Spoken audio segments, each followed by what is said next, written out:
Jā, tātad tas, ko es gribu šajā te savā tomēr uzrunā uzsvērt un ko es gribu, lai paliek atmiņā, kā laulība un ģimene ir savstarpēji saistīti jēdzieni.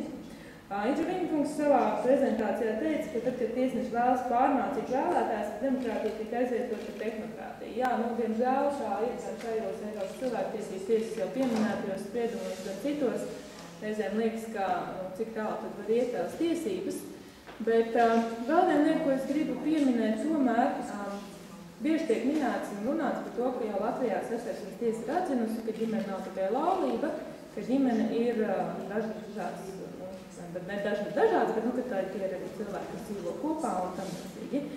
Tad es gribu teikt, ka juridiski vienmēr ir nozīme tam, kādos apstākļos lēmums tiek pieņemts, un šis Satversmes tiesas lēmums, kurš ļoti bieži tiek pieminēts kā atzīstošs, kā partnerattiecības atzīstošs, viņš pēc būtības bija pieņemts situācijā, kad vīrietis, kurš bija laulībā ar vienu sievieti, gribēja vai bija gatavs aiziet un apliecināt, ka citai sievietei ir no viņa piedzimis bērns, tātad, ka viņš ir šīs citas sievietes bērnu tēvs. Neiedziļinoties, teiksim, likumiskajā aspektā šai situācijai, tomēr mēs redzam, ka runa šeit ir par vecāku un bērnu attiecībām, par bioloģiskām saitēm, un šajā situācijā tiesa atzina, ka jā, Satversmes tiesa pateica, jā, viņam ir tiesības aiziet un pateikt, ka viņš ir šīs citas sievietes bērnu tēvs, jo, protams, ka tas ir arī bērnu interesēs. Līdz ar to tur nebija runa par šo te ģimenes vai laulības filozofisko jēdzienu kā tādu, tur bija viens ļoti praktisks jautājums, kas Satversmes tiesai bija jāatrisina. Un atrisinot šo praktisko jautājumu, mēs nonākam tajā, ka mums mēģina, es teiktu, ka diezgan atkārt brīžiem arī apmānīt un pateikt, ka viss jau ir Satversmes tiesa jau viss pateikusi, cilvēktiesību tiesa jau viss pateikusi, jums vairs tur nav ko teikt, tikai ir jāatzīst un jāievies likumā. Nē, tas tā nav, mums ir ko teikt, un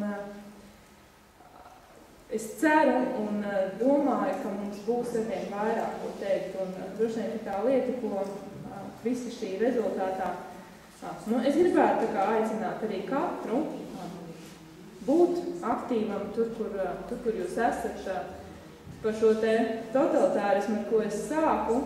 Varbūt neviens vēl netiek nogalināts, bet mēs nezinām, uz kuriem mēs ejam un cik tā tas var attīstīties. Bet nerunāt par to tikai savā virtuvē, bet teikt arī blakus saviem kaimiņiem, saviem radiem, saviem draugiem, klausies, ģimene tā ir viena normāla lieta. Laulīt, tas ir forši, audzināt bērnus, tas ir superīgi un tas dod piepildījumu daudzām lietām dzīvēm. Nobeigt ar vienu skaistu bildi, ģimene ar 4 bērniem. Man ir ļoti liels prieks par to, ka